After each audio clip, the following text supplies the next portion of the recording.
If you were to scrub all the markings off the Strybog and put B&T on it, if you handed someone this and it said B&T on it and you didn't tell them it was a B&T, would they still shoot it and go, wow, this is great? So there's always like that perception of value, and then there's value, right? And people don't know why something's expensive. They just assume because it's expensive, it's good.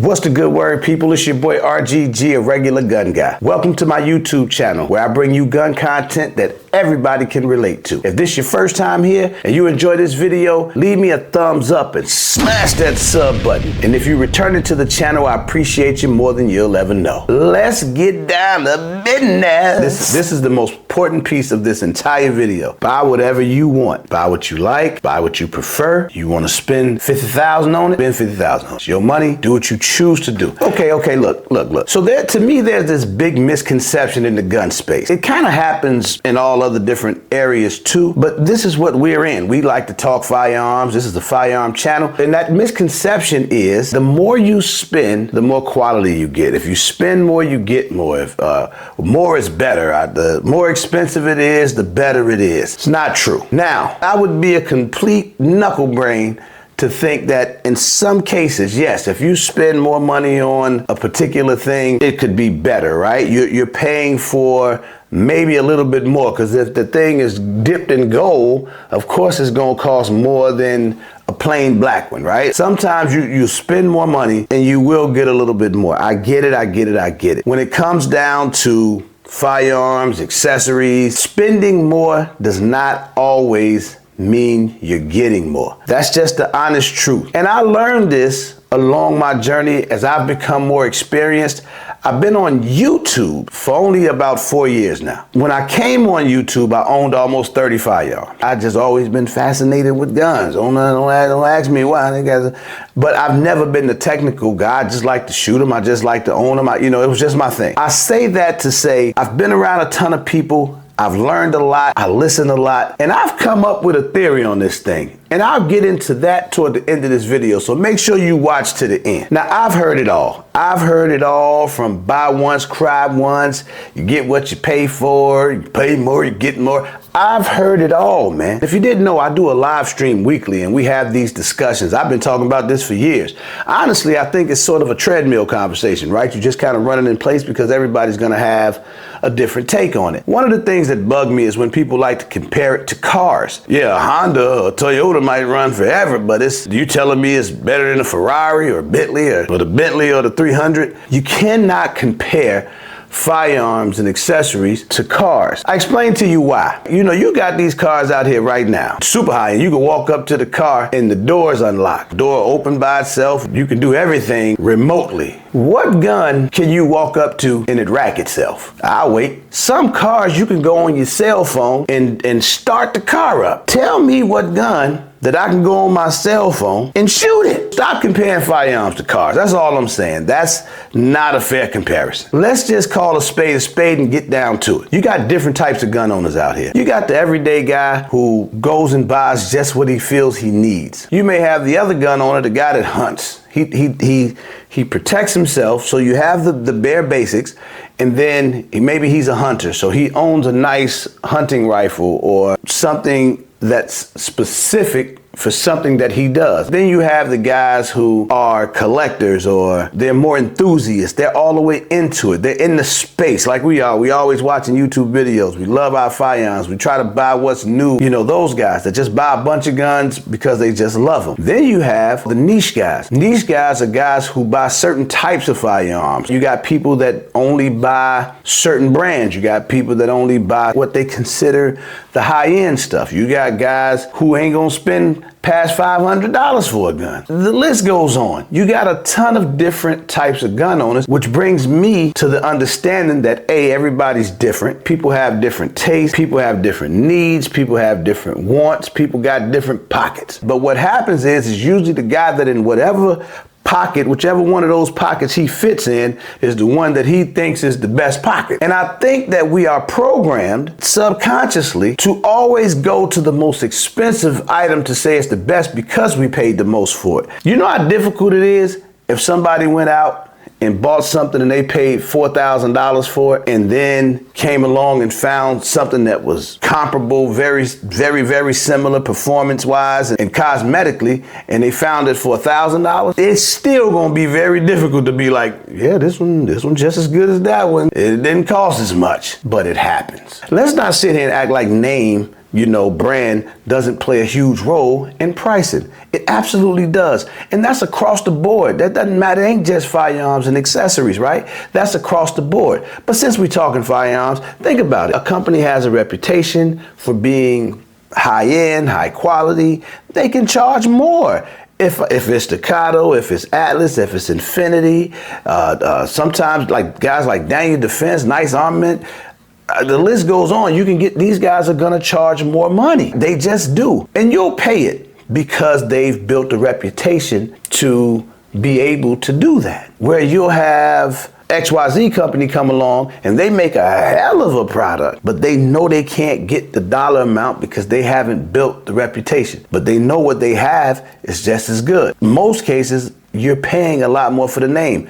When you slap Terran Tactical on something, shout out Terran Tactical, make some amazing stuff. I've shot the guns. I love the way they look, feel. We all love John Wick movies, but there's a premium on there because that name is on there. I don't care. You just can't argue that. It's not all about the value. Oftentimes it's the name. It's not just built on the quality. When you add that name to it, it adds to that price. Oftentimes when I get into these conversations and we start talking about it, right? Because some guys are really passionate about it. No, you gotta get this one, you gotta pay that, and yeah, it's gonna cost you $600 to $800, and if you don't pay $600 to $800, you got a piece of shit. You hear that sometimes, right? And I love it. But then when you say, nah, man, how can you say that? Because this gun right here feels just as good as that one. It's $1,000 price difference, but it's, it feels good. It shoots just as good. I mean, I'm not slow, bro. I shoot firearms too. You can't tell me what I'm feeling. I know the recoil impulse on this one is just like the recoil impulse on that. You just paid a little bit more money. I want to give some examples of what I mean, how paying more doesn't always mean you get more. I'll give you an optic example. The Swamp Fox Kraken and the Sealy Bear, pretty much same optic. All the same mounts fit. You can take the battery cap off one, interchange it with the other one. They work exactly the same, controls in the same place. Some of the finish, the buttons or the designs look a little bit different, and some of the branding on there looks a little bit different, but same optic. One just costs a little bit more than the other. I use them both. Seem to work fine to me. I'll give you another example. I love these two firearms. Canic Rival S, Walther PDP steel frame. Two guns that I love to death. One costs about $500, $600 more than the other. Does it mean it's $500, $600 better than the other one? I'll let you guys decide that. But what I will tell you is holding those guns side by side, feeling them, shooting them, unless I'm losing feeling in my hands or something going weird, there's no major difference there. Some would argue that the Canic looks better. Some would argue that the Canic is a better value because it comes with a lot more stuff. You get a lot more with it. Some would argue that the trigger, that's subjective, but some would argue that the trigger is better in the Canic, or some would argue trigger's better in the Walther. But tell me, where do you get the $500, $600 price difference? Well, Walther has been around quite a bit longer. You know what I'm saying? Typically their guns are a little bit more expensive than Canics. It's just what it is. But does it mean you're getting better because you're getting more because you paid more? No. The Grand Power Strybog and the B&T APC 9 Pro. One costs about double the price of the other one, almost triple. When you shoot these two firearms, which I've done quite a few times side by side, let me be clear. I love both of them. I think B&T makes some of the best guns ever made, man, in that PCC world. But I also love the Grand Power Strybog. I think they knocked it out the park. I've had one for so long. I've been promoting that gun for years. And the SP9A3 with the roller delayed blowback system, that damn thing shoot flat as a pancake, very accurate gun, very reliable gun. B&T, very accurate gun, very reliable guns, very well built guns, no question about it. But one costs 2 to 3 times the price of the other one. I can't see it. That's another example of just because you paid more, don't mean you're getting more. Are there cases where when you pay more, you do get better quality? Absolutely 1000%. All I'm saying is not always true. One of the biggest defenses that they come back with, and it's one of my favorite phrases, is fit and finish. How many times have we heard that? That's a cop-out to me. I brought one of my more expensive guns out today. Now it is completely empty, right? There's nothing in it. And this is a Legion Precision Chirac. It's a 2011. It's not cheap. And when you start talking about like fit and finish, this is kind of one of the things that they refer to, right? You can't feel it through the camera, but the gun feels extremely premium, right? And then when I take this slide, right, and just kind of touch it with my hands, and I can just, that's with 2 fingers, right? I can rack the slide with my 2 fingers like that. It's so damn smooth, right? It's got ports on the top. It's great tolerances on it. It's smooth and everything about it. The finish, kind of how it looks, how does it look on the end and how does it feel, that type of thing, that's the finish on it. When you talk about what's in it, the materials, how it's made, and then you come and describe an Atlas or a gun that costs double the price, you're gonna describe them exactly the same. But when I rack the Atlas slide, it feels $10,000 better.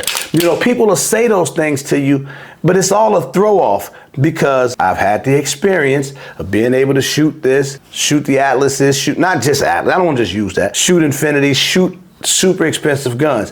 What I will say, oftentimes, some of those guns, some of them look better. Artistically, it'll have some crazier cuts on the side. It may have different ports. It may have different design or some laser engraving or something that makes it stand out more cosmetically, right? But in terms of just flat out performance and flat shooting and things like that, you do not feel this $10,000 difference, right? You just don't. You just don't. There's just nothing you can tell me.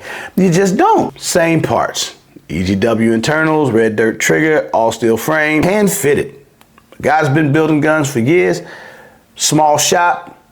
Same concept. The gun could go for $6,000. You don't have the name to charge $6,000, so you try to keep it reasonable, what's considered reasonable in that space. Let's move on. So here's what I came up with, and this is why I want you to hang around to the end. I just came up with this thing I call SPO. What is SPO? SPO stands for subjective preference opinion. That's what this whole YouTube gun world influencer guys giving you their thoughts and all that stuff. This is what it's all about, right? So when you talk about, does this cost too much money, or is this worth it? Is this that much better than this one? That is subjective. This guy may feel it is, this guy may feel it isn't. Nobody's right. It just kind of is what it is. So some guys will argue about the Glocks all day long, right? Not super expensive, but we know that they run like wildfire. But then you're gonna get the other guys, but I'd go with a Smith & Wesson. Preference, what do you prefer?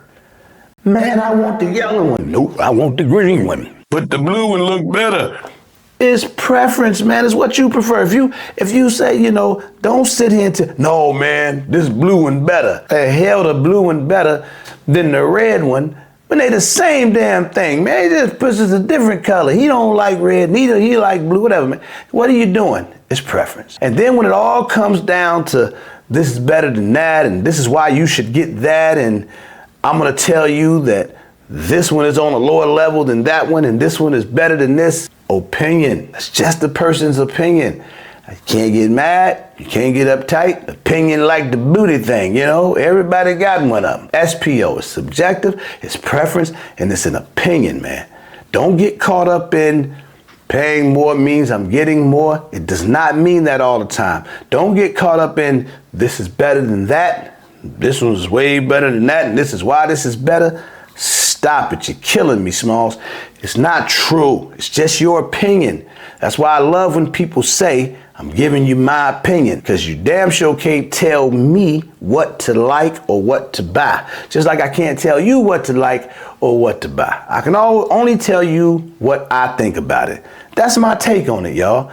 Take it how you may. I would love to hear in the comments what you guys feel. I want to hear from the buy once, cry once guys. I want to hear from the get what you pay for guys. Because one thing that's always true, 100% of the time, you do get what you pay for. I need y'all to do me a favor, man. Stay solid. It's free. Stay out the way.